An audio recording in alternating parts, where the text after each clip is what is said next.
धन्यवाद करते हैं संध्या समय कि हम इस संध्या समय में इस बाइबल स्टडी को तेरे हाथ में सौंपते हैं प्रभु।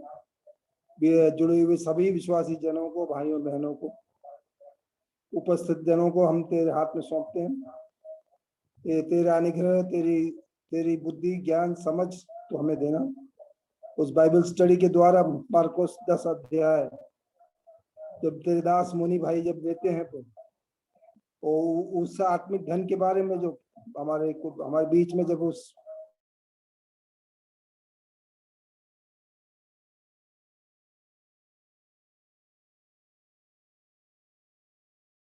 तो हमें समझ, बुद्धि, ज्ञान के से भर देना प्रभु कि हम आत्मिक रूप से प्रभु हम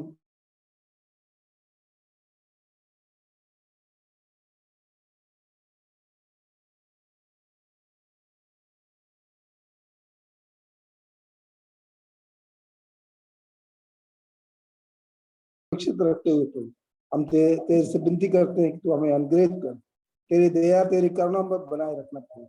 सच्चा प्रेमी परमेश्वर, ये अवसर प्रभु हमारे जीवन के लिए बहुत बहुमूल्य है प्रभु। होने दे प्रभु इस तेरे वचन में बने रहने के लिए तो हमें सहायता करना।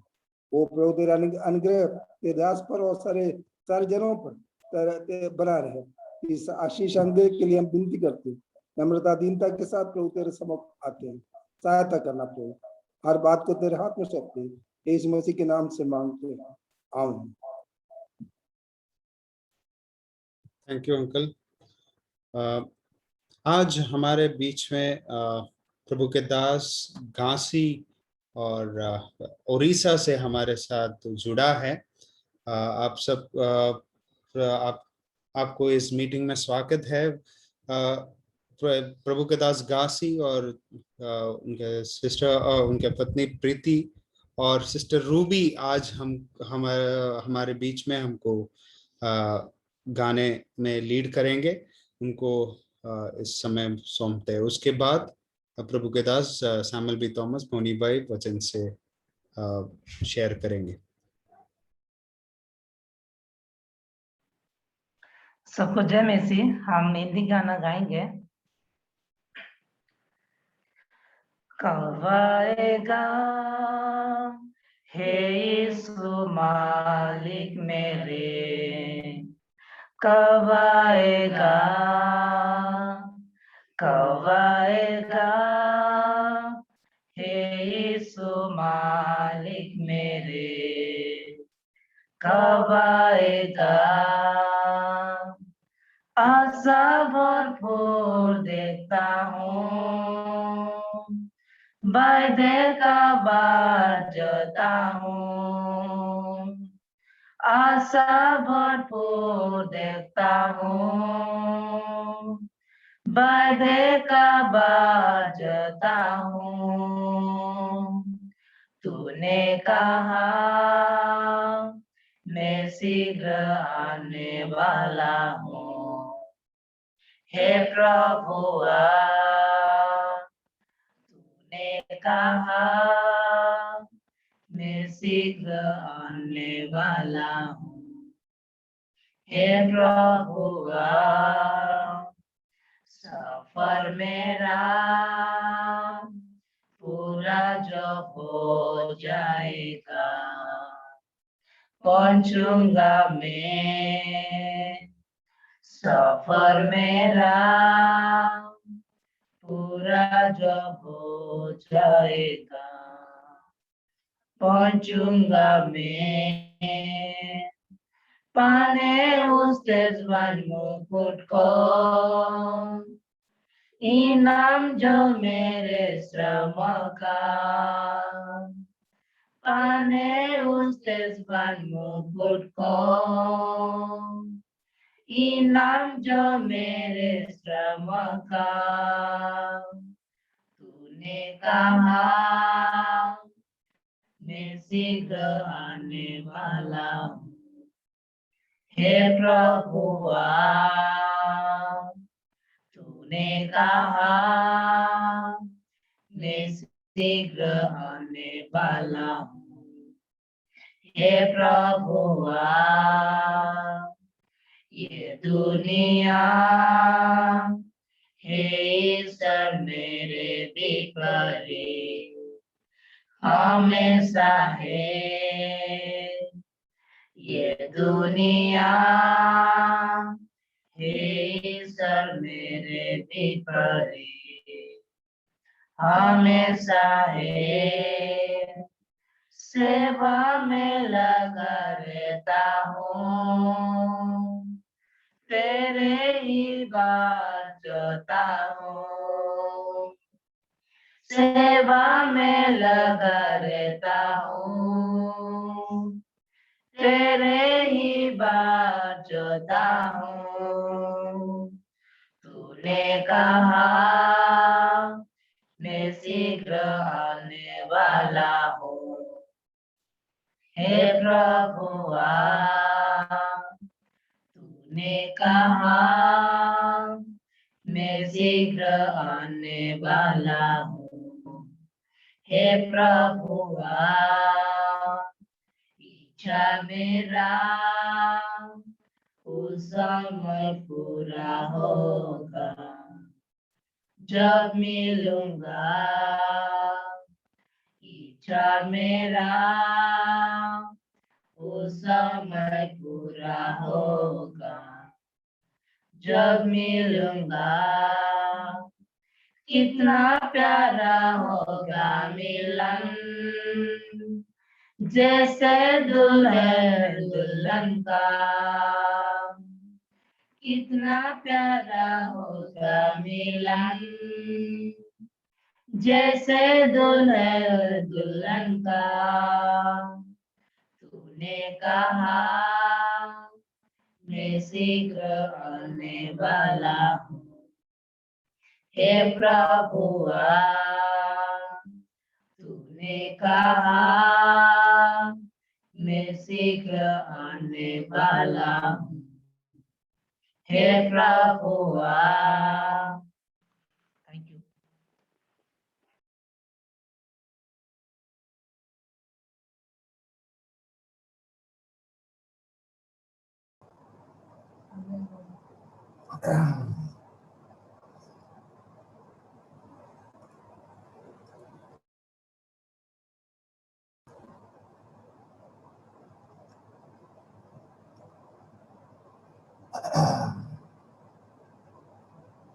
प्रभु यीशु मसीह के नाम में शुक्रवार के इस बाइबल अध्ययन में जो मथुरा की स्थानीय कलीसिया द्वारा आयोजित जितने भाई बहन आए हैं, प्रभु के दास लोग आए हैं, प्राचीन आए हैं, विश्वासी सबों को जय मसीह की। परमेश्वर का धन्यवाद हो। परमेश्वर ने अभी तक हमें संभाला और संरक्षण दिया और आपको भी बचा के रखा। हम प्रभु का बहुत बहुत धन्यवाद देते हैं। आज आइए हम इस क्रम को आगे बढ़ाते हैं और मरकुस रचित सुसमाचार 10वां अध्याय निकालेंगे। गॉस्पेल ऑफ मार्क चैप्टर 10, मरकुस रचित सुसमाचार उसका 10वां अध्याय, उसके 23 से लेकर 31 का जो खंड है उस पर आज अध्ययन करेंगे। मरकुस रचित सुसमाचार 10वां अध्याय 23 से लेकर 31 तक।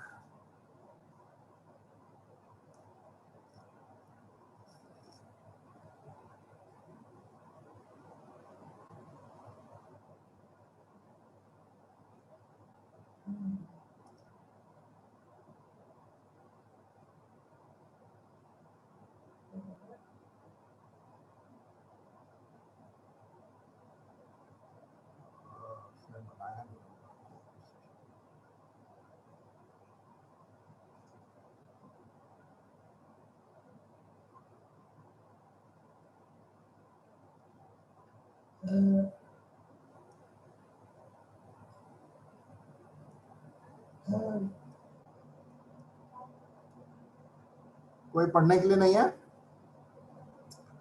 यीशु ने चारों ओर देखकर अपने चेलों से कहा, धनवानों को परमेश्वर के राज्य में प्रवेश करना कैसा कठिन है। चेले उसकी बातों से अचंभित हुए। इस पर यीशु ने फिर उनको उत्तर दिया, हे बालकों, जो धन पर भरोसा रखते हैं उनके लिए परमेश्वर के राज्य में प्रवेश करना कैसा कठिन है। परमेश्वर के राज्य में धनवान के प्रवेश करने से ऊंट का सुई के नाके में से निकल जाना सहज है। वे बहुत ही चकित होकर आपस में कहने लगे, तो फिर किसका उद्धार हो सकता है? यीशु ने उनकी ओर देखकर कहा, मनुष्यों से तो यह नहीं हो सकता, परंतु परमेश्वर से हो सकता है, क्योंकि परमेश्वर से सब कुछ हो सकता है। पतरस उससे कहने लगा कि देख, हम तो सब कुछ छोड़कर तेरे पीछे हो लिए हैं। यीशु ने कहा, मैं तुमसे सच कहता हूं कि ऐसा कोई नहीं जिसने मेरे और सुसमाचार के लिए घर या भाइयों या बहनों या माता या पिता या लड़के वालों या खेतों को छोड़ दिया हो और अब इस समय 100 गुना ना पाए, घरों और भाइयों और बहनों और माताओं और लड़के वालों और खेतों को, पर उपद्रव के साथ और परलोक में अनंत जीवन। पर बहुतेरे जो पहले हैं पिछले होंगे, और जो पिछले हैं वे पहले होंगे। परमेश्वर के पढ़े गए वचन पर परमेश्वर आशीष दे।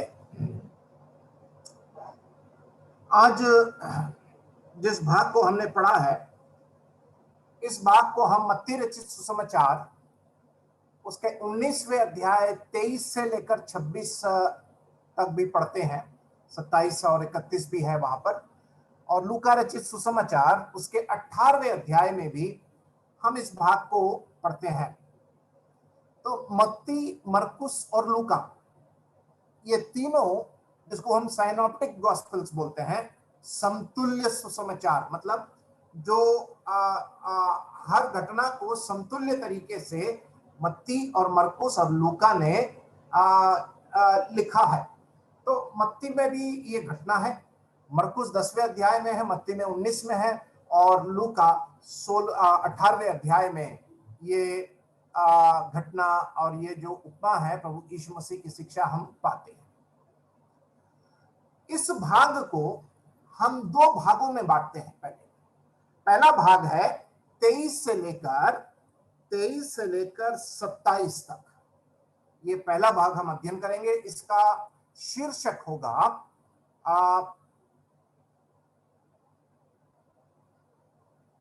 धन की दरिद्रता।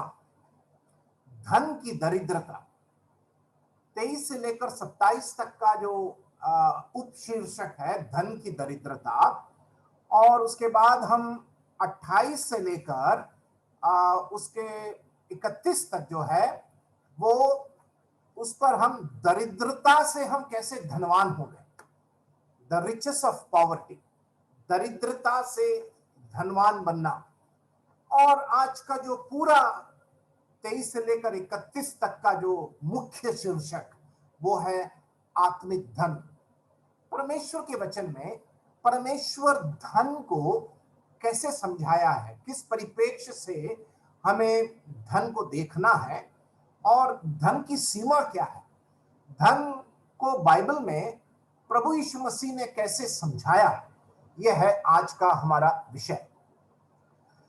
इस बात को हमें यह ध्यान देना है कि ये जो भाग है इसकी भूमिका, इसका बैकग्राउंड वो धनवान व्यक्ति से जुड़ा हुआ है। इसका जो बैकग्राउंड है किसके साथ जुड़ा है? धनवान व्यक्ति, जो 17 से लेकर 22वें आयत तक पिछले सप्ताह भाई आशीष सिंह परिहार ने जो बाइबल अध्ययन लिया था उसमें उन्होंने समझाया था कि धनवान व्यक्ति प्रभु यीशु मसीह के पास आया, कह ले आया, उसने क्या कहा, अनंत जीवन का अधिकारी होने के लिए मैं क्या करूं? बहुत अच्छा सवाल है। अनंत जीवन का अधिकारी होने के लिए मैं क्या करूं? प्रभु यीशु मसीह उस धनवान व्यक्ति से बहुत सारे बातें करते हैं, और प्रभु यीशु मसीह वहां पर 18वें आयत से उस धनवान व्यक्ति से वो बात करते हैं, और प्रभु यीशु मसीह कहते हैं कि तू आज्ञाओं को तो जानता है, हत्या ना करना, व्यभिचार ना करना, चोरी ना करना, झूठी गवाही ना देना, छल ना करना, अपने पिता और अपनी माता का आदर करना। तो उसने कहा कि इन सब बातों को तो मैं तो मानता आया हूं, लेकिन प्रभु यीशु मसीह ने कहा कि एक बात की घटी है तुझ में। ध्यान से पढ़िए, एक बात की घटी है, और वो घटी क्या है? उसके 21वें आयत में है, मरकुस 10 का 21, जो कुछ तेरा है उसे बेचकर कंगालों को दे और तुझे स्वर्ग में धन मिलेगा, और आकर मेरे पीछे हो ले। ये था उस धनवान व्यक्ति की समस्या। उसकी समस्या व्यवस्था को जानता था, लेकिन व्यवस्था की गहराई को वो पकड़ नहीं पाया। व्यवस्था को जानने के बाद भी व्यवस्था की गहराई को ना जानने वाला एक धनवान व्यक्ति। और इसलिए प्रभु यीशु मसीह कहते हैं तू जा और जो कुछ तेरा है उसे कंगालों को बेच दे, तब तुझे स्वर्ग में धन मिलेगा। प्रभु यीशु मसीह इस पृथ्वी की धन की बात नहीं कर रहे उससे। वो कहता है कि निर्गमन की किताब उसके 20वें अध्याय में परमेश्वर याहवे परमेश्वर ने जो 10 आज्ञाएं दिया उसका दूसरा भाग को तो मैं सब करता आया हूं। लेकिन प्रभु यीशु मसीह ने कहा तुझे एक कमी है।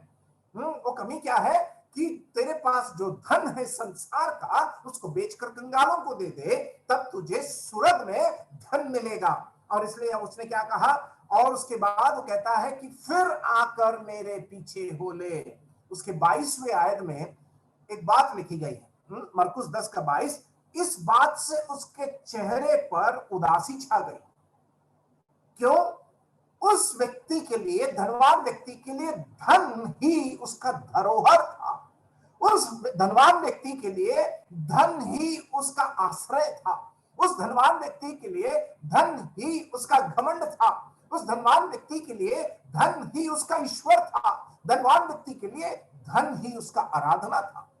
इसलिए प्रभु यीशु मसीह ने जहां पर उसका जान और उसका मन था वहीं पर उंगली डाला। प्रभु यीशु मसीह वहीं पर उंगली डालते हैं जहां पर हमें दर्द होता है, जहां पर हमें त्यागना जरूरी है, जहां पर हमें कुछ छोड़ना है। प्रभु यीशु मसीह हमारे जीवन में भी ऐसी ही उंगली डालते हैं और कहते हैं, छूते हैं और कहते हैं कि इसे छोड़ना होगा। प्रभु यीशु मसीह वहां पर अनंत काल के धन के बारे में बात कर रहे थे। स्वर्ग में धन पाओगे। और वो कहता है क्या कि उसके चेहरे पर उदासी छा गई और वह शोक करता हुआ चला गया, क्योंकि वह बहुत धनी था, बहुत धनवान व्यक्ति था। उसके चेहरे पर उदासी छा गई क्योंकि वो संसार के धन को छोड़ नहीं पाया। आज ये घटना के बाद यीशु मसीह अब आत्मिक धन को समझाने में लगे हुए हैं। कहां पर? 23 से लेकर 31 तक। आत्मिक धन के बारे में बाइबल क्या कहती है, परमेश्वर क्या कहता है, यीशु मसीह ने क्या सिखाया और हमारी सोच इसके विषय में क्या है। God's perspective on spiritual wealth. हम लोग कई बार, हमारी आदत है क्योंकि हम इस संसार में हैं, संसारिकता से जुड़े हुए हैं, संसार का धन से हमारा लगाव है, संसार की संपत्ति से हमारा लगाव है, संसार के जो लालसाएं हैं वो हमें खींचती है। और प्रभु यीशु मसीह आज यहां पर इस धनवान व्यक्ति के जवाब के परिप्रेक्ष्य में, ध्यान से सुनिएगा, इस धनवान व्यक्ति के जवाब के परिप्रेक्ष्य में और इस धनवान व्यक्ति के चेहरे की उदासीनता की परिप्रेक्ष्य में यीशु मसीह अब समझाने लगे हैं। किसको? शिष्यों को समझा रहे हैं। पहली बात वो क्या समझाते हैं कि धन की दरिद्रता। अरे धन से कैसे दरिद्र बन सकते हैं? धनवान व्यक्ति कैसे दरिद्र हो सकता है? Poverty of riches and richness in poverty, जो हम 28 से पढ़े। तो धन होते हुए भी दरिद्र, धनवान होते हुए भी गरीब, यह है प्रभु यीशु मसीह यहां पर समझा रहे हैं। तो आइए शुरू करते हैं। इस भूमिका को बांधने के बाद जो धनवान व्यक्ति का है, उस व्यक्ति का जीवन का अनुभव, उस सवाल का जवाब, उसके चेहरे की उदासीनता से यीशु मसीह अपनी शिक्षा को शुरू करते हैं। कहां पर? पेरियन मिनिस्ट्री। प्रभु यीशु मसीह उस इलाके में घूम रहे हैं और प्रभु यीशु मसीह का यरूशलेम में जाकर उनकी क्रूस की मृत्यु का समय आ चुका है। उसके पहले ये सब घटना हो रही है। आइए शुरू करते हैं। पहला, उसके 23वीं है। यीशु ने चारों ओर देखकर अपने चेलों से कहा, धनवानों को परमेश्वर के राज्य में प्रवेश करना कैसा कठिन है। ओके, धनवानों को परमेश्वर के राज्य में प्रवेश करना कैसा कठिन है। मैं कुछ कुछ शब्दों को बोलूंगा, उसमें आप अंडरलाइन करिएगा। पहला है चारों ओर देखकर, दूसरा है धनवानों को, तीसरा है तीसरा शब्द है कठिन। 23वें आयत में ये 3 शब्दों पर आप थोड़ा सा रेखांकित करिए, गोला मार दीजिए। पहला शब्द क्या है? चारों ओर देखकर। यीशु मसीह ने इस भीड़ को, जिसमें इसके शिष्य भी थे, अन्य शिष्य लोग भी थे जो प्रेरित नहीं थे, और ये भीड़ का उन्होंने मुआयना किया। भीड़ का मुआयना क्यों किया? क्योंकि यीशु मसीह जब बात करते थे, लोगों के आंख में आंख मिलाकर बात करते थे, आई कांटेक्ट।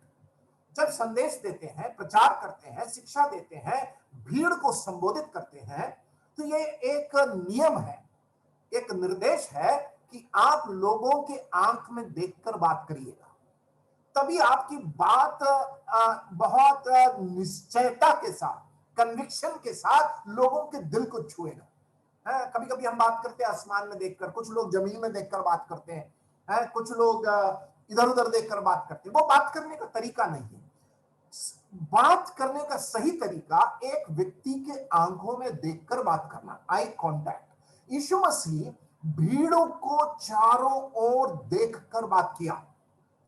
सवाल केवल वहां पर संवाद का नियम का केवल पालन नहीं कर रहे थे, कम्युनिकेशन स्किल का फॉर्मूला को केवल पालन नहीं कर रहे थे यीशु मसीह उस भीड़ में शायद जानते थे कि इस भीड़ में बहुत सारे और धनवान हैं, और उन धनवानों के आंखों में देखकर, आंख मिलाकर उनसे बात कर कायल कर रहे थे। He was convicting the rich people who were there in the crowd. ध्यान दीजिए आप इस बात को। किसी व्यक्ति को अगर आप किसी कोई बात समझानी है, उसको उस बात से निरुत्तर करना है, उसको कायल करना है, कटोचना है, उसके दिल में एकदम पकड़ना है, तो आपको क्या करना है? उसको आंख में आंख मिलाकर बात करिए।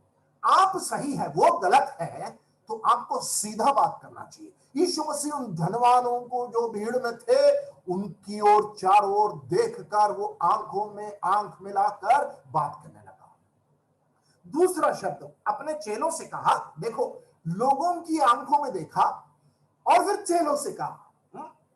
धनवान लोग वहां बहुत थे, यहां पर परिप्रेक्ष्य कौन है, भीड़ कौन है? यहूदी लोग थे, अधिकांश यहूदी लोग थे। यहूदी लोग बहुत धनवान लोग थे, और इसलिए उन यहूदियों को देखकर फिर चेलों से कहा।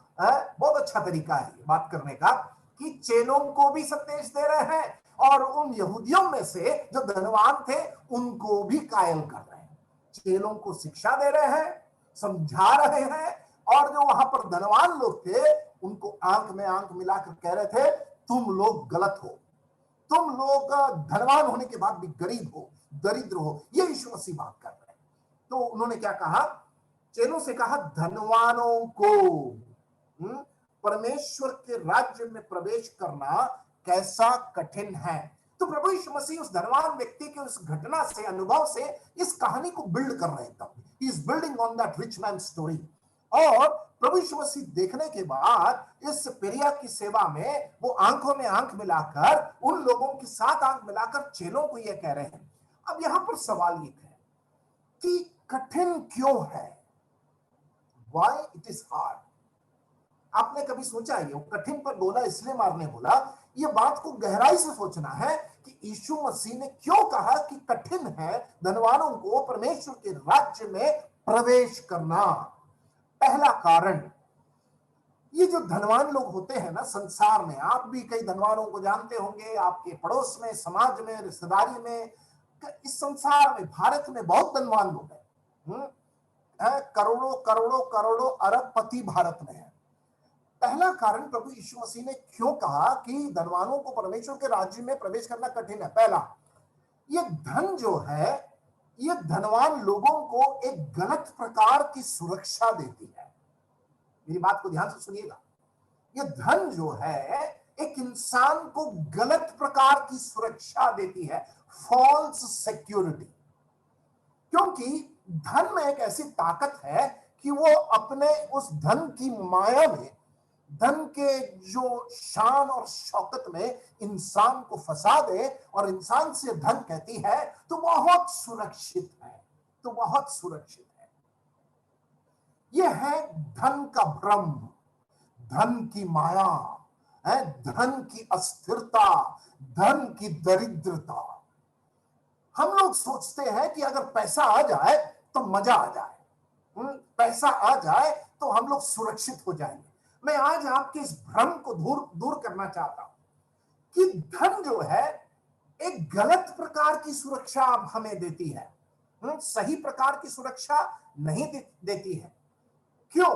ये सुरक्षा का कारण मैं बताना चाहता हूं, निकालेंगे। पहला तीमुथियुस 6वां अध्याय है, उसकी 17वीं आयत। ये धन सुरक्षा इंसान को देने का वादा कैसे करती है? पहला तीमुथियुस की पत्री उसका 6वां अध्याय उसका 17वीं आयत।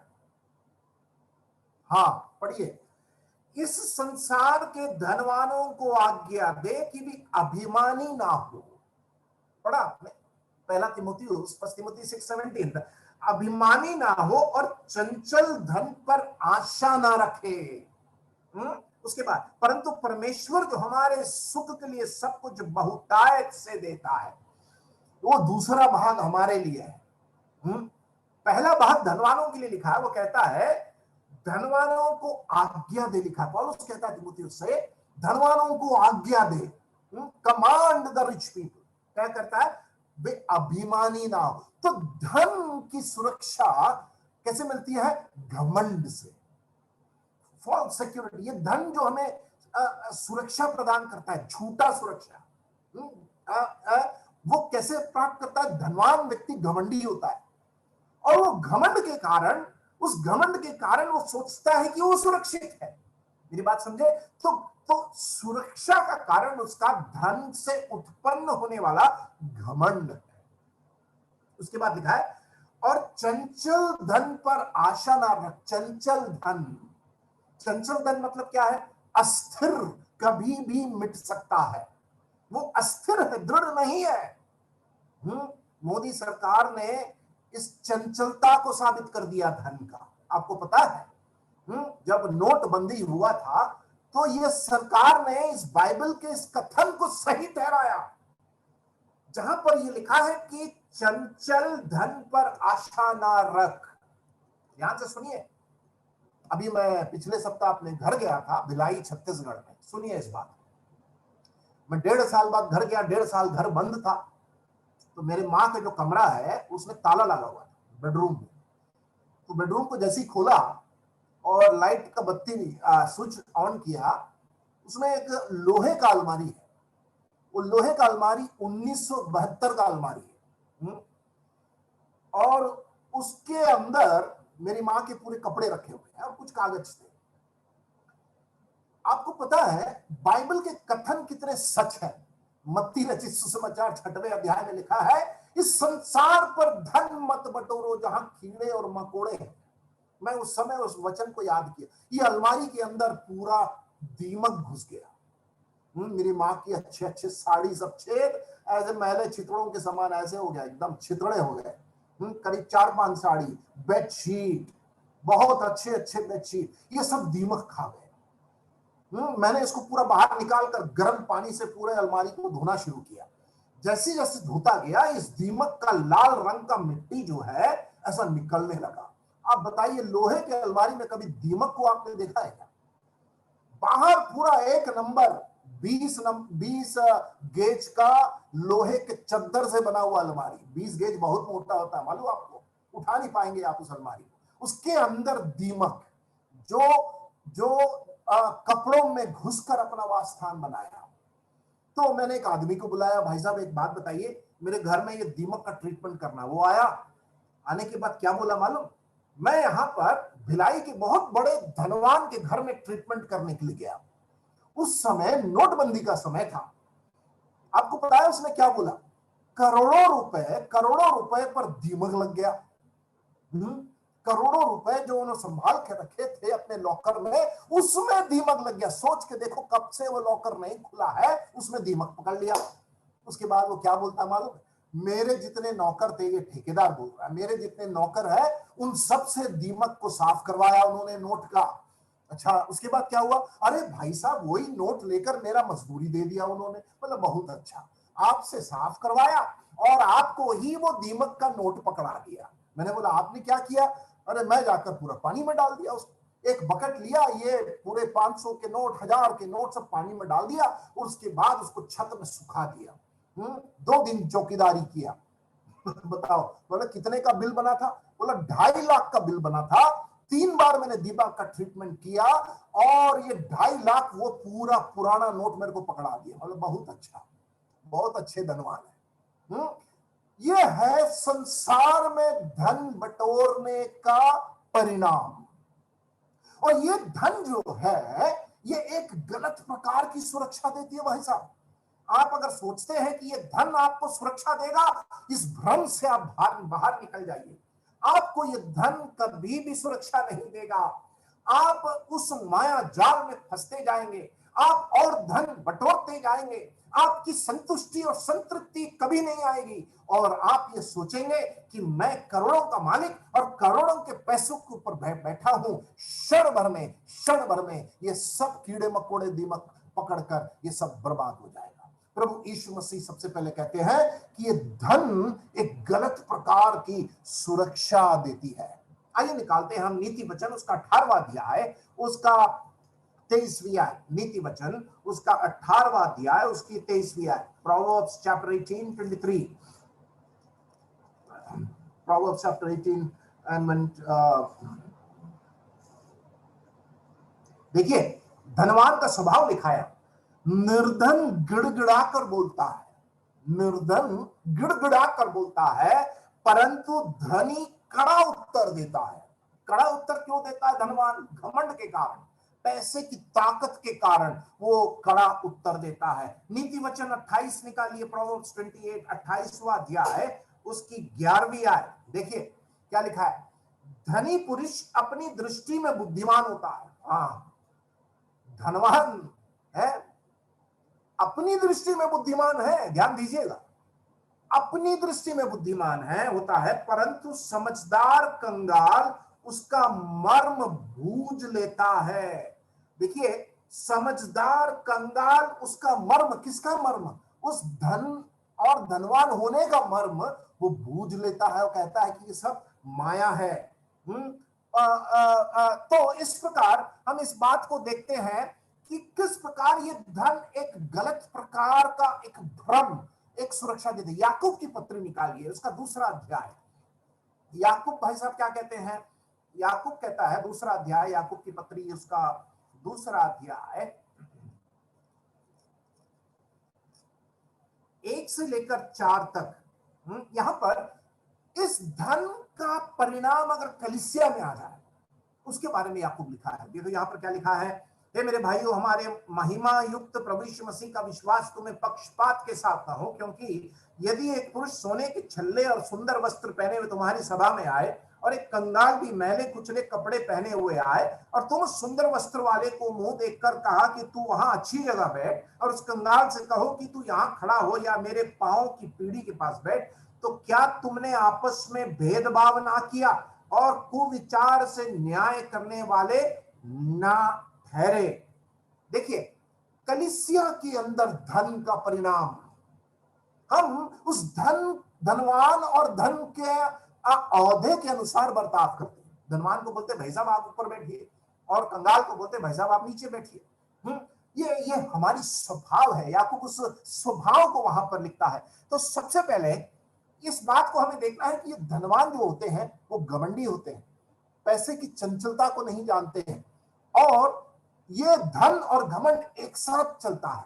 Pride and riches go together. धन और ये घमंड एक साथ चलता है।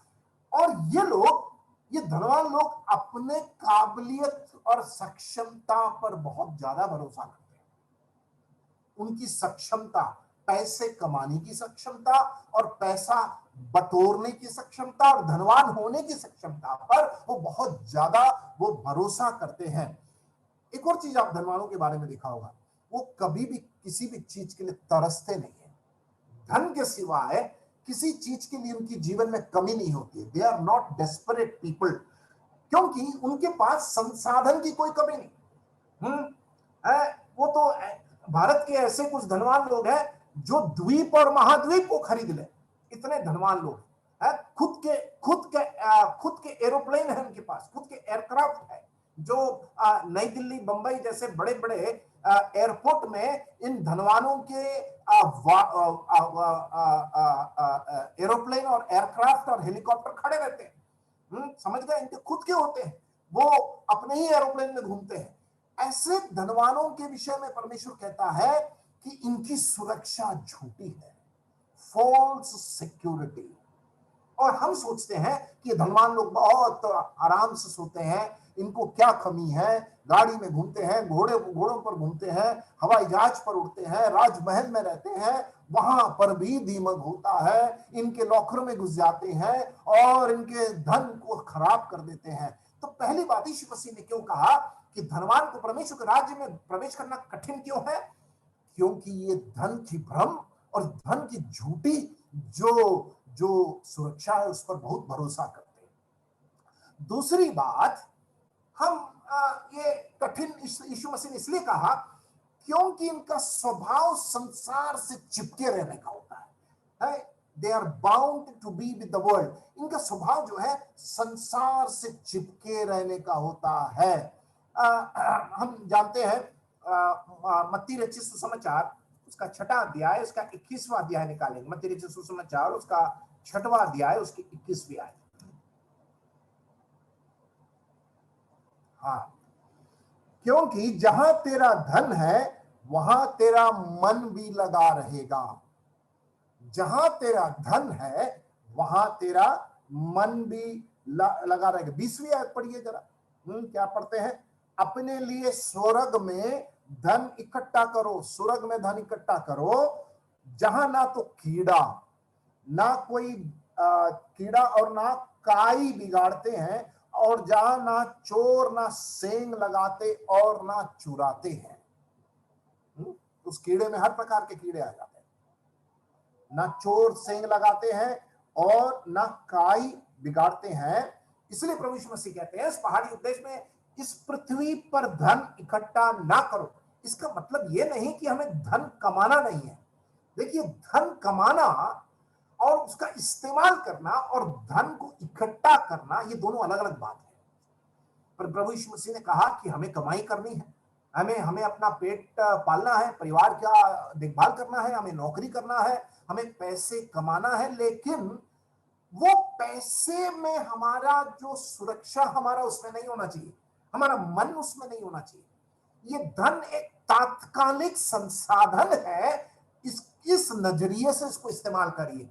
टेम्पररी रिसोर्स, ये पैसा जो है तात्कालिक, कुछ समय के लिए, मेरे शरीर की आवश्यकता के लिए रोटी कपड़ा मकान के जो प्रभु देता है, हमारे कमाई से जो धन कमाते तात्कालिक है, ये स्थिर नहीं रहेगा, ये मिट जाएगा, बर्बाद हो जाएगा, कीड़े मकोड़े खाकर हम ये सब बर्बाद हो जाएंगे।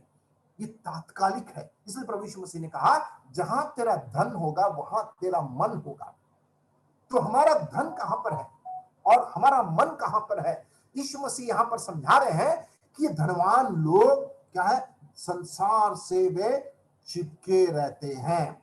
आइए हम निकालेंगे पहला तीमुथियुस की पत्री, उसका 6वां अध्याय, वहां पर 6 से 10 में भी पौलुस इस बात को वहां पर समझाता है। पहला तीमुथियुस की पत्री 6वां अध्याय, उसका 6 से लेकर 10 तक। देखिए क्या पौलुस कहता है, बहुत बड़ी बात है। आपके पास पेन है तो अंडरलाइन कर लीजिए। पर संतोष सहित भक्ति बड़ी कमाई है। संतोष सहित भक्ति बड़ी कमाई है। इंग्लिश बहुत अच्छा है, godliness with contentment is of great gain. संतोष सहित भक्ति। देखिए ऐसे कई धनवान हैं जो लोग संतुष्ट भी हैं।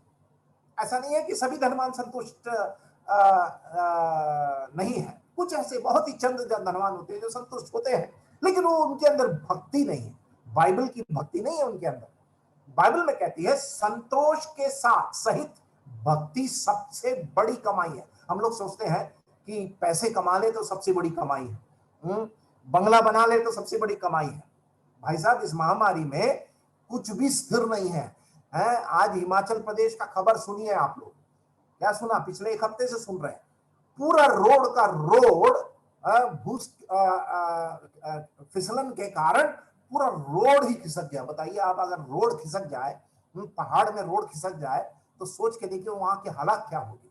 कुछ भी स्थिर नहीं है, ना पहाड़ स्थिर है, ना रोड स्थिर है, ना समतल भूमि स्थिर है, ना इंसान स्थिर है, ना सरकार स्थिर है, ना कुछ भी संसार में स्थिर नहीं है। अगर स्थिर है तो परमेश्वर का वचन, जो प्रभु यीशु मसीह ने कहा मत्ती लिखित सुसमाचार में, आकाश और पृथ्वी टल जाएंगे लेकिन मेरा वचन कभी नहीं टलेगा। अगर कोई स्थिर है तो प्रभु यीशु मसीह है, क्योंकि लिखा है मैं आज कल अब तक एक सा रहता हूं। अपनी स्थिरता को, अपनी मन को इस वचन में और यीशु मसीह में लगाइए। आप संतोष सहित भक्ति सबसे बड़ी कमाई है, क्योंकि साथ में लिखा है पहला तीमुथियुस 6:7, क्योंकि ना हम जगत में कुछ लाए हैं और ना कुछ ले जा सकते। सिकंदर राजा जो था उसने क्या कहा था अपने शागिर्दों से, मेरा जो पार्थिव शरीर मेरे मरने के बाद उस पेटी में से मेरे हाथ को ऐसा टंगा देना। ऐसा सिकंदर ने कहा, अलेक्जेंडर ने कहा, क्या कहा शागिर्दों से, मेरे मरने के बाद मेरा शरीर जो है उस पेटी में रखना और मेरा हाथ को पेटी के बाहर ऐसे ऐसे डाल देना। तो शागिर्दों ने पूछा, सर जी यह हाथ ऐसे क्यों डालना? ना मैं संसार में कुछ लाया, ना मैं संसार से कुछ ले जाऊंगा, इसलिए मेरे हाथ को ऐसे डाल दीजिएगा। सिकंदर ने सही कहा एकदम। प्रभु का वचन में लिखिए क्या लिखा है, ना हम कुछ लाए हैं और ना कुछ ले जा सकते हैं, और यदि हमारे पास, इसको पढ़िए जरा 8वीं आयत, यदि हमारे पास खाने और पहनने को है हो तो इन्हीं पर संतोष करना चाहिए। इसमें एक और जोड़ लीजिए, आज के दिन में क्या चाहिए हमको? मोबाइल में चार्ज भी चाहिए, रोटी, कपड़ा, मकान और साथ में मोबाइल, वो भी कौन सा? 18,000 वाला एंड्रॉयड टच स्क्रीन बटन वाला तो किसी को नहीं चाहिए आज के जमाने में, किसको चाहिए? तो यहां लिखा है क्या चाहिए? खाने और पहनने को हो तो इन्हीं पर संतोष करना चाहिए, पर जो धनी होना चाहते हैं वे ऐसी परीक्षा और फंदे और बहुतेरे व्यर्थ और हानिकारक, पढ़िए ध्यान से बाइबल, हानिकारक लालसाओं में फंसते हैं। देखिए ये पैसे की लालच क्या करता है? हानिकारक लालसाओं में फंसते हैं जो मनुष्यों को बिगाड़ देती है और विनाश के समुद्र में डुबा लेती है। अब उसके बाद देखिए 10वीं आयत, अपने बच्चों को कंठस्थ कराइए इस वचन को। माँ बाप अपने बच्चों को कंठस्थ कराइए इस वचन को। शालू भैया की जो दादी थी, सुनिए इस कहानी को। शालू भैया जो प्रभु में सो गए, उनकी एक दादी थी, बहुत अच्छी दादी, भक्ति की दादी थी। शालू भैया केवल जब 9 साल के थे, 10 साल के थे, ये दादी क्या करती थी? बाइबल के वचनों को शालू भैया को कंठस्थ करवाती थी। उसमें से एक वचन ये था, बहुत सारे वचन उनको कंठस्थ करा है 9वें साल में, 10वें साल में, उसमें से एक वचन ये था, कौन सा? पहला तीमुथियुस 6:10। क्या लिखा है? क्योंकि रुपए का लोभ सब प्रकार की बुराइयों की जड़ है। रुपए का लोभ सब प्रकार की बुराइयों का जड़ है, जिसे प्राप्त करने का प्रयत्न करते हुए कितनों ने विश्वास से भटक कर अपने आप को नाना प्रकार के दुखों से छलनी बना लिया। वाह वाह। तो शालू भैया जी ने जब ये वचन को कंठस्थ करने गए तो ये जो उनके जीवन के निर्णयों को लेने का जो समय आया, करीब जब 19, 20, 21 साल के हुए, तो एक ऐसा समय आया कि उनको संसार में कूदना या प्रभु की सेवा में कूदने का एक समय का एक निर्णय लेने का समय आया। तो वो निर्णय जब लेने का समय आया तो ये वचन उनके मन में आया कि मैं संसार में जाकर पैसे कमाऊं या प्रभु की सेवा में जाऊं। तो एक दिन रात को वो चंडीगढ़ में अपने मामा जी के घर में सो रहे थे, जहां पर वो चंडीगढ़ यूनिवर्सिटी में बीकॉम की पढ़ाई कर रहे थे। ध्यान से सुनिए इस बात को। तो रात के समय प्रभु ने उनसे बात किया, सेकंड ईयर की बात है, बीकॉम सेकंड ईयर की बात है, 1977-78 की बात है, मैं केवल 7 या 8 साल का था उस समय। रात को ये वचन जो दादी ने उनको कंठस्थ करवाया था, उनको कायल करने लगी। कौन सा वचन? 10वीं आयत, रुपए का लोभ सब प्रकार की बुराइयों का जड़ है। ये वचन उनके मन में ऐसा उनको परेशान किया और उन्होंने कहा कि मैं संसार में नहीं जाऊंगा, मैं प्रभु की सेवा करूंगा। देखिए परमेश्वर की वचन का ताकत, एक इंसान को एक निर्णय लेने में कैसा ये काम किया। और वो दादी इतना मेहनत करती थी, ये स्कूल से आते थे और अपने गोदी में बिठाकर ये वचनों को कंठस्थ करवाती थी, दूध पिलाती थी उनको, रोटी खिलाती थी और बोलती बेटा मेरे पोते ऐसे वचनों को सीख लो और ये वचन उनके अंदर अंकुरित हुआ, फलवंत हुआ, उनके जीवन के सबसे श्रेष्ठ निर्णय लेने में यह वचन कारगर हुआ और वो अपनी बीकॉम की पढ़ाई छोड़कर हिंदुस्तान बाइबल इंस्टीट्यूट चेन्नई में बीटीएच करने के लिए गए। उसके बाद जबलपुर में लियोनार्ड बाइबल स्कूल में उन्होंने एमडिफ करने के लिए गए। एक वचन उसका आधार था, कौन सा? पहला तिमोथियुस 6:10, रुपए का लोभ सब प्रकार की बुराई का जड़ है। देखो रुपए बुरा है नहीं लिखा है यहां पर, रुपए बुरा लिखा है क्या? नहीं लिखा है। क्या लिखा है? रुपए का लोभ, द लस्ट ऑफ मनी। रुपए अपने आप में बुरा नहीं है, लेकिन रुपए का लोभ बुरा है, रुपए का लालच।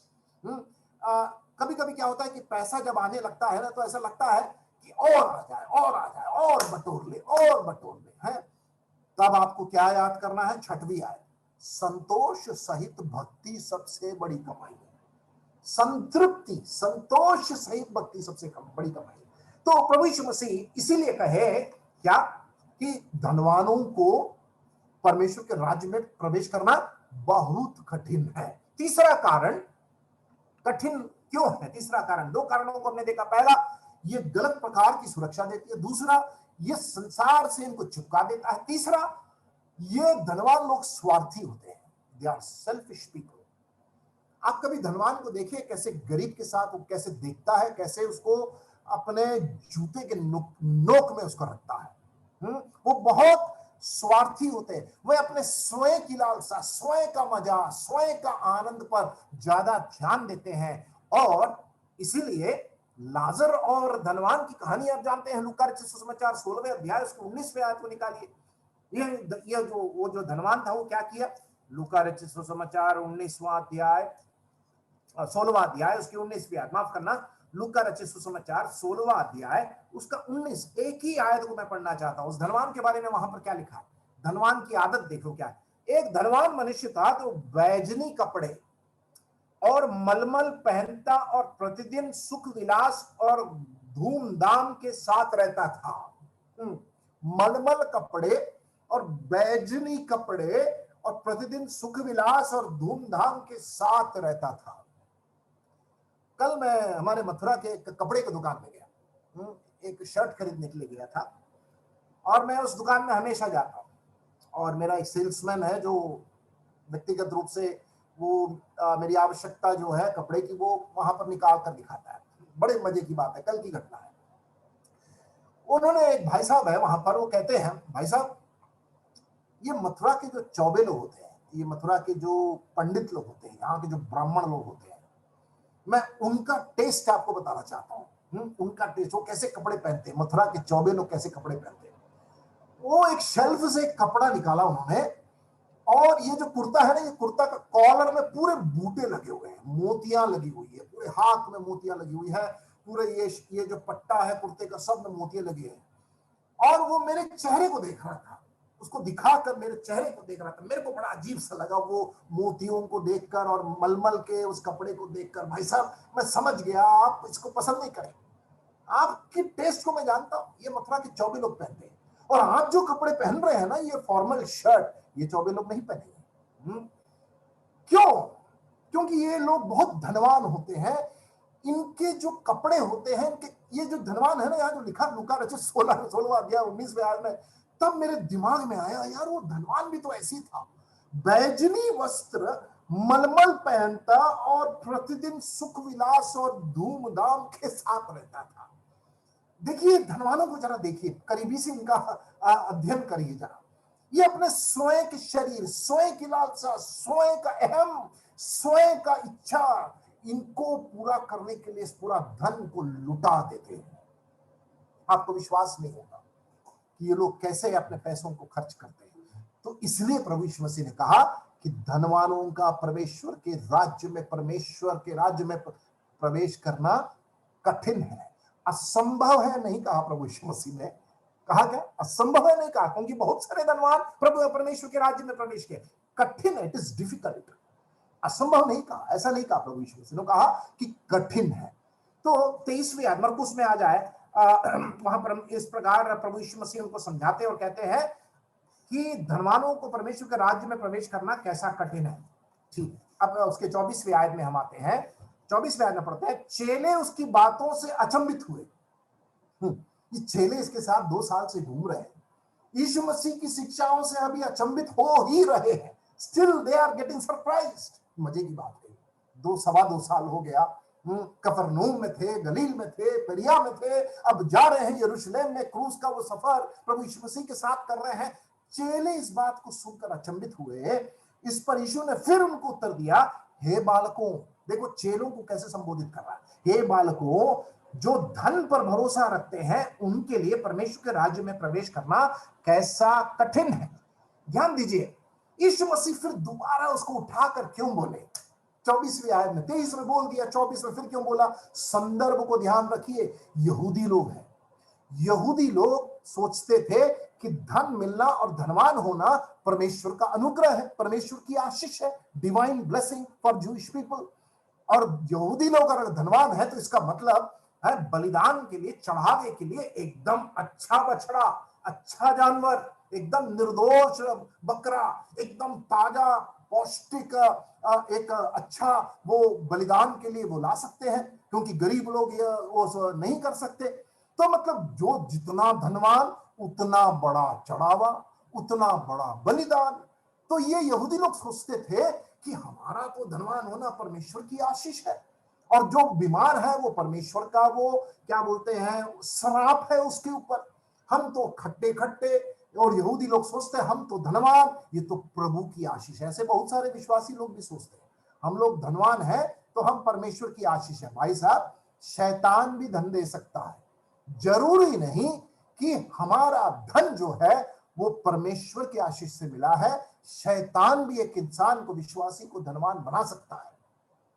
हर धन परमेश्वर की आशीष नहीं है, इस बात को ध्यान दीजिए। और ये यहूदी लोग सोचते थे कि ये जो धन है हमें परमेश्वर की आशीष से मिले, क्योंकि ये पुराने नियम का सिद्धांत उनको याद था। उनका पिता इब्राहिम धनवान, इतना धनी इंसान, अय्यूब धनवान। और ये लोग सोचते थे। इस संदर्भ में प्रभु यीशु मसीह फिर 24वीं आयत में वो समझाते हैं, क्या समझाते हैं, हे बालकों, जो धन पर भरोसा रखते हैं। पहले वो 23वीं आयत में धनवानों के बारे में कहते हैं, उसके बाद धनवान का स्वभाव 24 में कहते हैं। धनवान का स्वभाव क्या है, धन पर भरोसा रखना। पहले उसने कहा धनवानों का परमेश्वर के राज्य में प्रवेश करना कठिन है, 24 में कहता है जो धन पर भरोसा रखते हैं उनके लिए परमेश्वर के राज्य में प्रवेश करना कैसा कठिन है, कैसा कठिन है। तो 24वीं आयत में इन धनवानों को, जो यहूदी लोग थे, उनकी सोच पर यीशु मसीह ने ऐसा निशाना मारा कि वो एकदम क्या हो गए, ठंडे हो गए और कहने लगे, अरे यीशु मसीह ने हमारे इस शिक्षा पर उन्होंने तीर मारा है। क्या था कि यहूदी लोगों की जो धन है परमेश्वर की आशीष है। यीशु मसीह ने ऐसा तीर मारा कि वे सब एकदम छितड़े छितड़े हो गए और उनकी सोच में एकदम उनको चोट लगी। ठीक है, और कहते हैं कि कैसा कठिन है, क्योंकि वे अपने संपत्ति पर बहुत ज्यादा भरोसा रखते हैं। आइए आगे बढ़ते हैं।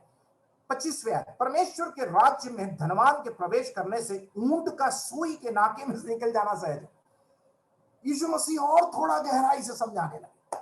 यरूशलेम में, फिलिस्तीन के देश में सबसे बड़ा जानवर ऊंट होता था। सबसे बड़ा जानवर कौन सा, ऊंट। ऊंट का सुई के नाके में से निकल जाना सहज है। प्रभु यीशु मसीह अब ये धनवान का परमेश्वर के राज्य में प्रवेश करना जो है वो किसके साथ तुलना की, ऊंट का है सुई के नाके में से निकल जाना। यीशु मसीह यहां पर क्या समझा रहे हैं, यीशु मसीह ये समझा रहे हैं एक पापी इंसान अपने प्रयास, अपने परिश्रम, अपने धन, अपने संपत्ति से कभी भी उद्धार नहीं प्राप्त कर सकता। It is impossible. परमेश्वर के अलावा कोई भी के अनुग्रह से कोई भी पापी इंसान उद्धार नहीं प्राप्त कर सकता। और यहां पर यहूदी लोग ये सोचते थे हम तो बहुत धनवान हैं, हम तो दान देते हैं, तो जितना ज्यादा धन उतना ज्यादा दान, जितना ज्यादा दान उतना बड़ा बलिदान, जितना ज्यादा बलिदान उतना बड़ा मान, जितना ज्यादा मान उतना बड़ा हमारा सम्मान। ये सोच कर बैठे हुए थे। यीशु मसीह ने कहा बहुत कठिन है भाइयों बंधुओं कि आप लोग परमेश्वर के राज्य में प्रवेश करो ऊंट का सुई के नाके में, हम तो एक पतला सा धागा भी सुई के उस नाके में से निकालना कितना मुश्किल होता है, ऊंट तो भूल जाओ। पंडित लोग का कहना है कि फलस्तीन के देश में एक गेट होता था, एक गेट होता था जहां पर उसको सुई का गेट बोलते थे, नीडल गेट। पंडित लोग कहते हैं, कमेंट्री में लिखा हुआ है ऐसे, लेकिन जॉन मैकार्थर जो प्रभु के बहुत बड़े श्रेष्ठ दास है, उनका कहना है अरे भाई साहब, अगर कोई ऊंट का मालिक ऐसे एक दरवाजे से क्यों अपने ऊंट को ले जाएगा जहां से ऊंट निकल ही नहीं सकता? वो मालिक तो ऐसा दरवाजा ढूंढेगा जहां से उसका ऊंट आराम से निकल जाएगा। तो जॉन मैकार्थर साहब कहते हैं कि मैं इस बात से सहमत नहीं हूं कि उस जमाने में उस जगह में ऊंट का ना जाने वाला एक गेट हो, क्योंकि ये तर्क संगत की बात है। जहां पर ऊंट नहीं निकल सकता वहां से ऊंट का मालिक ऊंट को नहीं ले जाएगा। क्यों अपने ऊंट को ताड़ना दे, दर्द दे, उसको झुकाए, उसको वहां पर रेंगते हुए उसको लेकर जाए? तो प्रभु यीशु मसीह वहां पर यह समझाना चाहते हैं, पैलेस्तीन में सबसे बड़ा जानवर कौन सा था? ऊंट था। सबसे छोटा चीज क्या है? सुई का नाका। ये बड़ा ऊंट सुई के नाके से निकल जाना सहज है, उसी प्रकार धनवान का परमेश्वर के राज्य में प्रवेश करना है। प्रभु यीशु मसीह बोलते हैं, सोच के देखो कितना मुश्किल है, कितना कठिन है। यीशु मसीह सत्य को समझाने के लिए वहां पर 25वें आए में इस ऊंट का उदाहरण उन्होंने लिया, और इसलिए ये यहूदियों को एकदम धनाशय करने के लिए, उनकी जो सिद्धांत को एकदम तोड़ने के लिए प्रभु यीशु मसीह 23 से लेकर 27 तक इस बात को सिखाया। आइए हम 26वें आयत में जाएं। वे बहुत ही चकित होकर आपस में कहने लगे, तो फिर किसका उद्धार हो सकता है? हाँ, ये चेले अब समझ गए बात को। अच्छा है समझ गए, क्योंकि समझने के कारण ही उन्होंने सवाल पूछा है। 26 में क्या सवाल पूछा? चकित होकर आपस में कहने लगे, तो फिर किसका उद्धार हो सकता है? अंद्रियास पतरस से बोला, अरे पतरस, हम तो सब छोड़ के आए, हमारा कैसे उद्धार होगा? बार्थोलोमेव में बोला होगा यूहन्ना से, भाई साहब यूहन्ना तू तो बहुत ज्ञानी आदमी, बताना हमारा उद्धार फिर कैसे होगा? तो इनको ये बात समझ में आ गई, लेकिन यहूदी लोग जो भीड़ थी उनको समझ में नहीं आया। ये लोग कहने लगे किसका उद्धार होगा? ठीक है, तो यीशु मसीह की बात को चेले समझ गए, इसलिए उन्होंने उल्टा सवाल पूछा। देखिए, सवाल पूछना बहुत जरूरी है। सवाल पूछने में शर्माइए नहीं कभी। जो सवाल नहीं पूछेगा वो मूर्ख रह गया, ठीक है? जो जो जो जो शर्माता है सवाल पूछने के लिए, वो कभी ज्ञान में उसकी वृद्धि नहीं होगी। ये चेले आपस में सवाल पूछने लगे, बतियाने लगे लोग, और कहने लगे कि ये कैसे हो सकता है, किसका उद्धार हो सकता है? यीशु मसीह तो बहुत बड़ी बात कह दिया, हम तो सब छोड़ छाड़ के आ गए, कितने धनवान हो सकते थे? उस समय मछुआरे बहुत धनवान थे। ऐसे कम लोग नहीं थे मछुआरे लोग। हम लोग कितना धनवान बन सकते थे। जाल को भी छोड़ दिए, नाव को भी छोड़ दिए, समुद्र को छोड़ दिए, मछलियों को छोड़ दिए, बाजार, मछली बाजार को छोड़ दिए, सब छोड़ दिए, उसके यीशु मसीह के पीछे आए। जब उन्होंने पुकारा, मेरे पीछे चले आओ, मैं मनुष्यों का पकड़वाने बनाने वाला बनाऊंगा, तो हमारा उद्धार किसका होगा? अब देखिए 27वें आयत में यीशु ने उनकी ओर देखकर कहा, यीशु ने उनकी ओर देखकर कहा, मनुष्यों तो यह नहीं हो सकता, परंतु परमेश्वर से हो सकता है। अब यहां पर पूरी बात को समेट कर यीशु मसीह ने एक सिद्धांत सिखाया, प्रिंसिपल। अभी तक तो वो धनवान की उस भूमिका से धन और लालसा और संसार और बर्बादी ये सब सिखा रहे थे। अब सिद्धांत पे आ गए। सिद्धांत क्या है? सिद्धांत यह है कि मनुष्यों से तो यह नहीं हो सकता, परंतु परमेश्वर से यह हो सकता है। क्या? परमेश्वर के राज्य में प्रवेश करने का प्रक्रिया। यीशु मसीह समझा रहे हैं, ये काम पतरस, मेरे चेलों, प्रेरितों, ये मनुष्य से नहीं हो सकता। जैसे यहूदी लोग सोचते थे कि ऐसा पैसा फेंकेंगे और तमाशा देखेंगे और बलिदान होगा, हम दान पुण्य करेंगे, मलमल कपड़े पहनेंगे और हम लोग परमेश्वर के राज्य में प्रवेश करेंगे। प्रभु यीशु मसीह ने उनका पूरी विचारधारा को एकदम क्या उठा के फेंक दिया और कहा, मनुष्य से नहीं हो सकता, ये केवल परमेश्वर से हो सकता है। क्या? उद्धार। क्या? उद्धार। मेरे उद्धार पाए हैं। आज उस समय हुआ क्या था? 20 साल पहले, 10 साल पहले, 1 साल पहले आपने जब सुसमाचार सुना, क्रूस की करिश्मा, क्रूस की कथा, क्रूस का व्यक्ति, क्रूस की महिमा, उसका पुनरुत्थान, और आपने जब महसूस किया कि एक पापी इंसान है, उस दिन हुआ क्या था? उस दिन यह हुआ कि आपको यह महसूस हुआ, जैसे ये दाऊद ने भजन 51 के 5 में कहता है कि मैं मां के गर्भ में से ही पाप में जन्म लेकर, मैं पाप ही कर्म करने वाला एक व्यक्ति, पापी इंसान, फकीर, दरिद्र, नरक जाने वाला एक सबसे गंदा पापी हूं। यह आपको महसूस हुआ, और आपने जब उस बात को महसूस किया तो इस बात को सुना कि यीशु मसीह आपसे प्रेम करता है। कैसे प्रेम किया? क्रूस पर अपनी जान को देकर आपसे उसने प्रेम किया। कथा वहां पर खत्म नहीं होती, इतिहास के पन्ने लिखने बंद नहीं होते। यीशु मसीह गाड़ा गया, तीसरे दिन जी उठा, और आपने पापों से पश्चाताप कर यीशु मसीह पर विश्वास किया, और उसके अनुग्रह से आप उद्धार पाए। ये जो काम है आपने नहीं किया, समझिएगा इस बात को। ये काम प्रभु यीशु मसीह का वचन और पवित्र आत्मा ने किया। निकालेंगे यूहन्ना रचित सुसमाचार पहला अध्याय। यूहन्ना सबसे पहले हम पढ़ेंगे रोमियों की पत्री 3 का 10, माफ करना, रोमियों की पत्री 3 का 23 पढ़ेंगे। रोमी 3 का 23। हम सब जानते हैं इस वचन को, सबने पाप किया और परमेश्वर की महिमा से रहित है।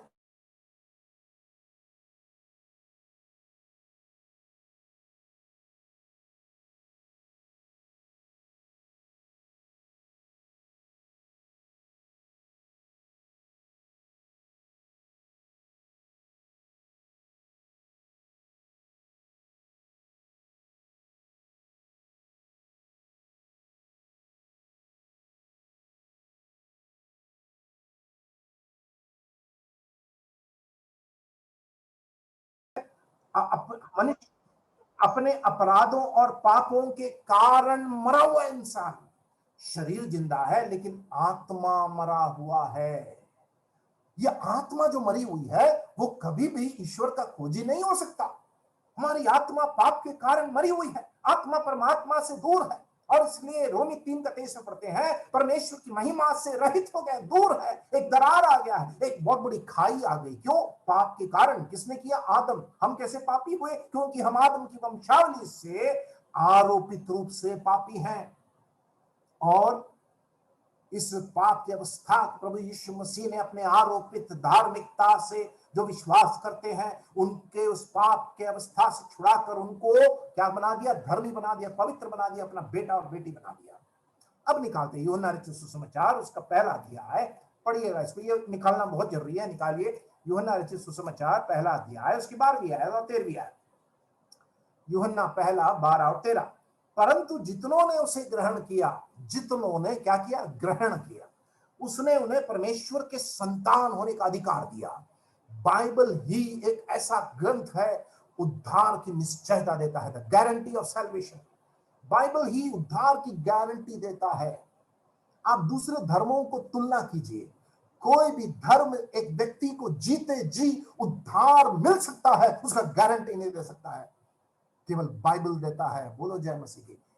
जितनों ने उसे ग्रहण किया उतनों को अपना संतान होने का अधिकार दिया। आगे पढ़िए, अर्थात उन्हें जो उसके नाम पर विश्वास करते हैं। अब ये उद्धार को 13वीं आयत में समझाया है, इसको पढ़िए आप, बहुत अच्छा लगता है समझाने के लिए। 13वीं आयत, वे कौन? जिन्होंने ग्रहण किया, वे ना तो लहू से मतलब शरीर, और ना शरीर की इच्छा से मतलब हमारी बुद्धि से, ना मनुष्य की इच्छा से, परंतु परमेश्वर से उत्पन्न हुए हैं। ध्यान दीजिए, आत्मिक जन्म आत्मिक तरीके से होता है। आत्मिक जन्म आत्मा, पवित्र आत्मा की सहायता से होता है। आत्मिक जन्म आत्मिक वचन से होता है। आत्मिक जन्म एक आत्मिक सामर्थ्य से होता है। Spiritual birth is by spiritual force, power. Spiritual birth is by spiritual word. आत्मिक जन्म शारीरिक ताकत से नहीं हो सकता। शारीरिक ताकत से शारीरिक इंसान निकलेगा।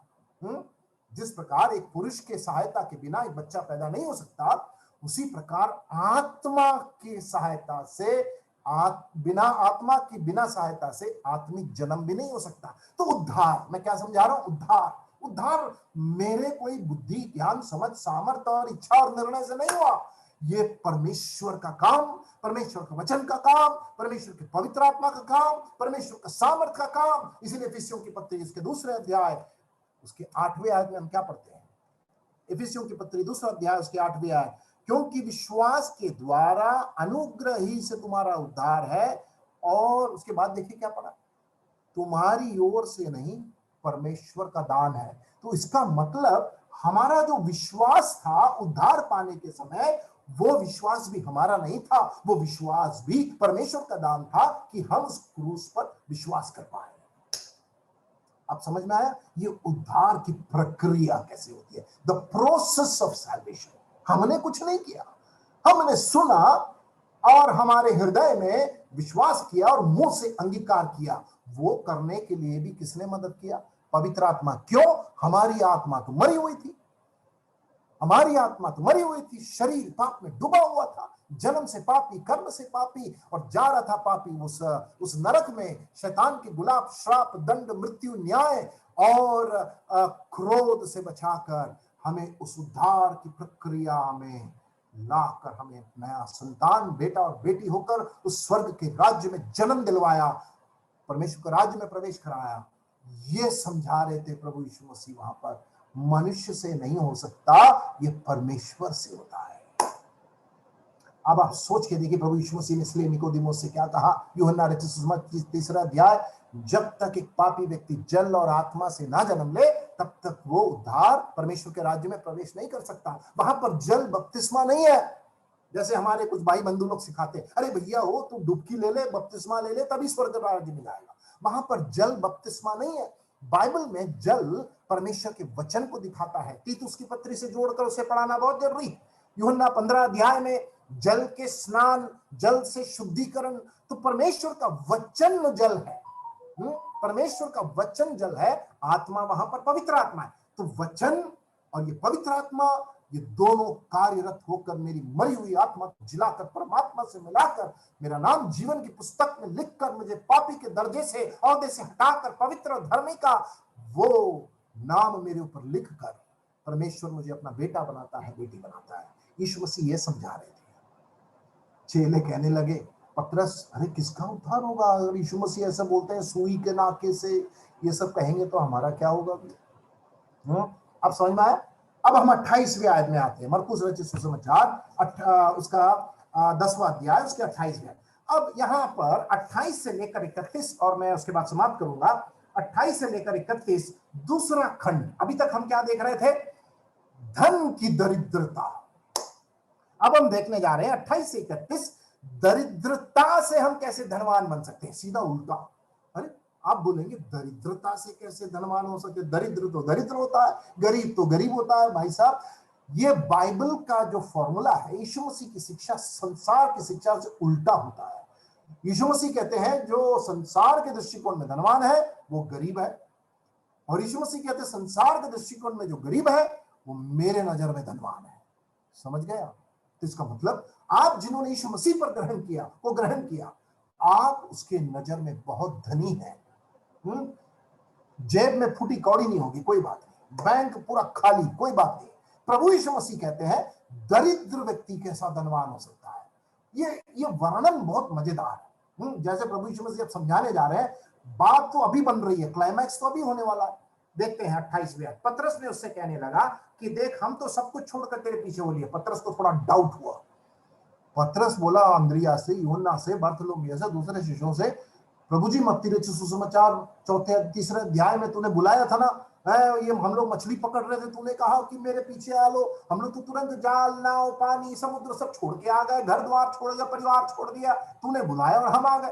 तो यहाँ पर पतरस क्या कहता है? हम तो सब कुछ छोड़कर तेरे पीछे आ गए। ये चेलों के मन में थोड़ा सा डाउट होने लगा, यार हम लोग प्रवेश किए कि अभी भी बाहर है?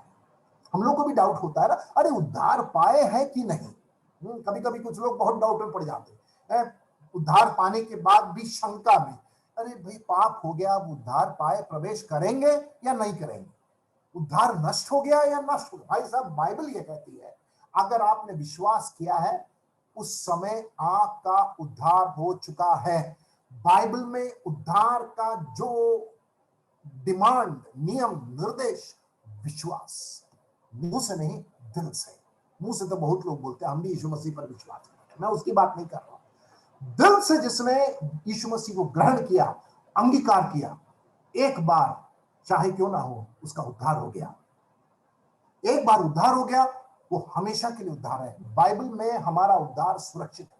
पतरस यहां पर थोड़ा भ्रम में आ गया, बड़ा डर गया, अरे हमारा क्या होगा, हम लोग घुसे कि नहीं घुसे कि अभी भी बाहर खड़े हैं। 2 साल से लगे हुए, यीशु मसीह की जय हो, यीशु मसीह की जय हो। वहां पर जाल भी छोड़ दिए, नाव भी छोड़ दी, समुद्र भी छोड़ दिए, पड़े हुए हैं इनके पीछे।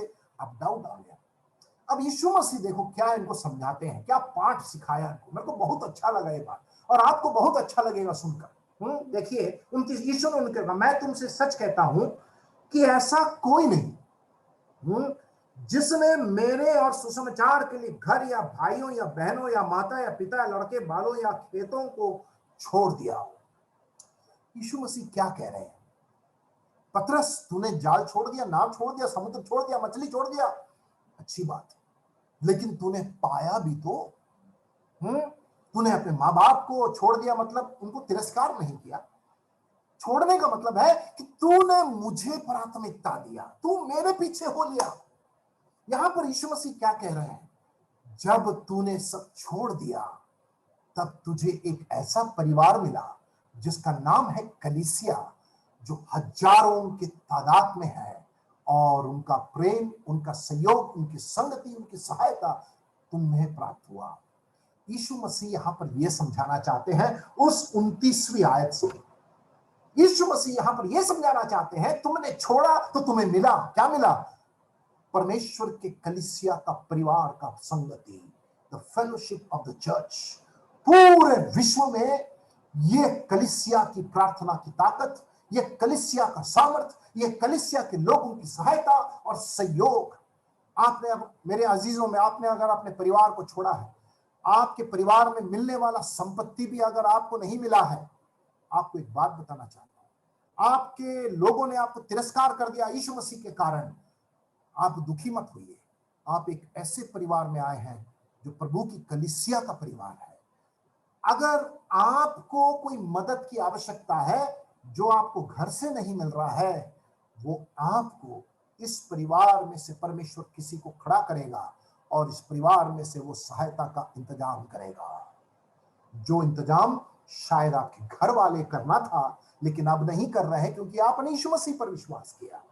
लेकिन ये कलीसिया का जो परिवार है, ये परिवार उसका इंतजाम कर रहा है। चाहे आपका शादी का काम क्यों ना हो, चाहे आपकी मृत्यु के बाद आपकी अंतिम यात्रा की उस प्रथा का काम क्यों ना हो, ये कलीसिया की जिम्मेदारी, ये कलीसिया के लोग, ये कलीसिया आपके साथ खड़ी है। इनका प्रार्थना, इनका सहयोग, इनकी सहायता, इनकी संगति, ये बड़ा परिवार जो पूरे विश्व में ये कलीसिया का है, ये आपके लिए है। यीशु मसीह इसलिए कहा वहां पर, क्या कहा? कि ऐसा कोई नहीं है, ऐसा कोई नहीं जिसने मेरी और सुसमाचार के लिए घर या भाइयों या बहनों या माता या पिता या लड़के वालों या खेतों को छोड़ दिया। क्यों? क्योंकि वे एक दूसरे परिवार में आ गए, विश्वास के कारण कलीसिया में आ गए। कैसा लग रहा है? मैं इस बात को कह सकता हूं बड़े बड़े दिलेरी से, ये कलीसिया की प्रार्थना का ताकत को अनुभव किया हुआ एक व्यक्ति, आपको भी ये कलीसिया की सामर्थ, ये कलीसिया के लोगों की संगति कितना जरूरी है, ये कलीसिया में मिला रहना कितना जरूरी है, कलीसिया में शामिल होना कितना जरूरी है। कभी कभार शक्ल दिखाने के लिए नहीं है कलीसिया। संगठन में, आप संगठन में, संस्था में कभी कभी चेहरा दिखा सकते हैं, कलीसिया में कभी कभी चेहरा दिखाने से नहीं चलेगा, क्योंकि कलीसिया के अंग बन गए आप। उस अंग के, उस शरीर के एक अंग है, और अंग को कभी भी शरीर से अलग नहीं कर सकते, अंग को शरीर में कभी कभी जोड़ नहीं सकते, अंग को शरीर में जुड़ा रहना है। ये हाथ को मैं कभी भी काट कर कभी भी जोड़ दूं, ये हाथ मानेगा क्या? आज मैं बहुत थक गया हूं, मैं ये हाथ बोलता मैं स्ट्राइक करने जा रहा हूं, हाथ बोलता है कैसा? ये पेट बोलता है भैया 50 साल से मेरे पेट के अंदर क्या क्या ठूस रहे आप लोग, मैं 10 दिन के लिए स्ट्राइक में जा रहा हूं। ये पेट कभी बोलता है क्या? पैर बोलता है मेरे को मीलों मील चला दिए तुम लोग, मैं आराम करने जा रहा हूं। पैर कभी बोलता है क्या? ये सर जो है इस पूरे शरीर का नियंत्रण करते हुए जोड़ कर रखा है। कलीसिया को मजाक में मत लेना, कभी भी कलीसिया को हल्के में मत लेना। इसकी ताकत दैवी है, इसकी संगति पवित्र है, इसके लोग धर्मी है, पवित्र है। इसलिए कलीसिया को कभी मजाक में मत लीजिए। प्रभु यीशु मसीह ये कह रहे हैं तुमने छोड़ के आया, तुम्हें प्राप्त भी तो हुआ एक और बड़ा परिवार। आगे बढ़ते हैं। यीशु मसीह ये सिखा रहे चेलों को, और पतरस उस यरूशलेम की कलीसिया, अंताकिया की कलीसिया, पौलुस पूरे एशिया माइनर की कलीसिया, इन सब को गठन कर कर उसके रसीला और उसके तेजोमय प्रकाश और महिमा को अनुभव किया वो पौलुस, जिसने अनेक कलीसियाओं का गठन किया, उस रस को, उस मिठास को जानने वाला व्यक्ति था। प्यारे अजीजों, 30वीं आयत पढ़ते हैं, और अब इस समय 100 गुना ना पाए। इस समय भी तुम्हें आशीष मिल रहा, कितना? 100 गुना। तो मतलब यीशु मसीह में आने से नुकसान कुछ नहीं हुआ, इस समय में भी आपको आशीष मिल रहा है। 100 गुना ना पाए। घरों और भाइयों और बहनों और माताओं और लड़के वालों और खेतों को पर उपद्रव के साथ और परलोक में अनंत जीवन। यीशु मसीह में आने से डबल फायदा भैया, यहां संसार में भी फायदा है, अनंतता में भी फायदा। यीशु मसीह यह सिखा रहे हैं कि यहां पर भी तुम्हें फायदा, परलोक में भी फायदा। अगर आप सोच रहे हैं कि यीशु मसीह में आने के बाद आपको बहुत नुकसान हुआ, मैं आपको एक बात बताना चाहता हूं, नुकसान नहीं हुआ है। ये आप सोच रहे हैं, लेकिन यीशु मसीह कह रहा है यहां पर भी 100 गुना और परलोक में अनंत जीवन। प्यारों, हमारा प्रभु नुकसान का सौदा करने वाला प्रभु नहीं है। हमारा प्रभु किसी का कर्जदार नहीं है। हमारा प्रभु वो जय के उत्सव में चलाने वाला प्रभु, छप्पर फाड़ के देने वाला प्रभु है। अगर आप सोचते हैं कि यीशु मसीह में आने के कारण गरीब हो गए, इस धारणा को निकाल दीजिए, इस धारणा को निकाल दीजिए। हम बहुत धनी लोग हैं, और धनी होने का कारण एक धनवान कंगाल बन गया। कौन? प्रभु यीशु मसीह। धनवान जो था कंगाल बन गया, जो प्रभु यीशु मसीह के कारण हम लोग आज धनी हैं, यहां पर भी और आने वाले परलोक में अनंत जीवन में। आप लोग जो हिंदू परिवारों से जो अकेले आज विश्वास में, उनसे मैं कहना चाहता हूं, विरासत की जमीन नहीं मिली होगी, विरासत की जमीन शायद आपको नहीं मिली, विरासत का धन भी नहीं मिला होगा। मैं आपके दर्द को समझता हूं। आप अपने विश्वास के कारण घर से निकाले गए होंगे, आप अपने विश्वास के कारण समाज में ठुकराए गए होंगे।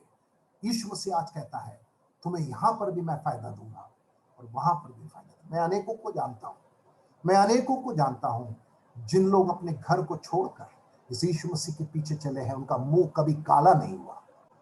वे 2 नाव पर पैर नहीं रखे, एक ही नाव पर पैर रखे। 2 नाव पर पैर मत रखिए, एक नाव पर पैर रखिए, आपका नाव की नैया पार करा देगा। मैं ऐसे बहुत लोगों को जानता हूं। एक बहन है रीमा शर्मा, देहरादून में, हमारे सोलमन भाई साहब की छोटे भाई की पत्नी।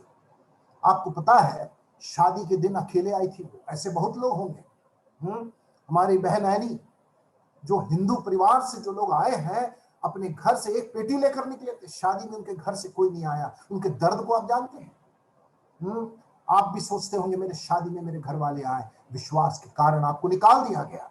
प्यारों, लेकिन प्रभु यीशु मसीह आज कह रहा है विश्वास के कारण तुम्हें 100 गुना मैं यहां पर भी दूंगा और वहां पर भी दूंगा। कैसे? उसका एक जवाब है। कैसे? मत्ती रचित सुसमाचार उसका 19वां अध्याय निकालिए। मत्ती रचित, उसको कहकर मैं समाप्त करूंगा, 28वीं आयत। आप बोलेंगे कैसे? जवाब है मत्ती 19, जहां पर इसी भाग को लिखा गया है, 19 का 28। देखिए यहां पर पढ़ते हैं 27। इस पर पतरस ने उससे कहा कि देख, हम तो सब कुछ छोड़कर तेरे पीछे हो लिए, तो हमें क्या मिलेगा? 28 में यीशु ने क्या कहा?